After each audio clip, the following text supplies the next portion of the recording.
ഏറ്റവും മികച്ച ഫോമിൽ കളിക്കുമ്പോഴാണ് കേരള ബ്ലാസ്റ്റേഴ്സ് നായകൻ അഡ്രിയാൻ ലൂണ പരിക്കേറ്റ് പുറത്തുപോയത്. ലൂണയുടെ അഭാവം ടീമിന്റെ താളം തെറ്റിച്ചു. താരത്തിന്റെ അഭാവം ഇതിനുശേഷമുള്ള ടീമിന്റെ കളികളിൽ പ്രകടമാവുകയും ചെയ്തു.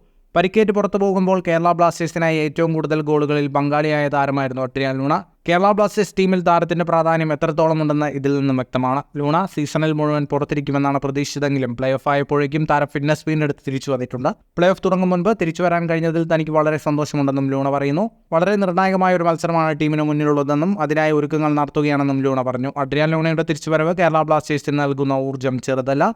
ടീമിന്റെ നായകൻ എന്ന നിലയിലും ഏറ്റവും പ്രധാനപ്പെട്ട താരമെന്ന നിലയിലും ലൂണ ടീമിന് വലിയ സംഭാവനകൾ നൽകുന്ന താരമാണ്.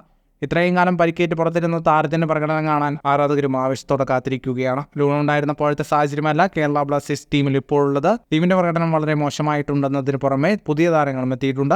ഇവരുമായി ഇണങ്ങിച്ചേരുക എന്നത് വളരെ പ്രധാനപ്പെട്ട കാര്യമാണ്. ഇത്രയും ദിവസം പരിശീലനത്തിന് സമയം ലഭിച്ചതിനാൽ അതിന് കഴിഞ്ഞിട്ടുണ്ടാകുമെന്നാണ് ആരാധകർ പ്രതീക്ഷിക്കുന്നത്. കൂടുതൽ ഫുട്ബോൾ വാർത്തകൾക്കായി ചാനൽ ഇപ്പോൾ തന്നെ സബ്സ്ക്രൈബ് ചെയ്യൂ.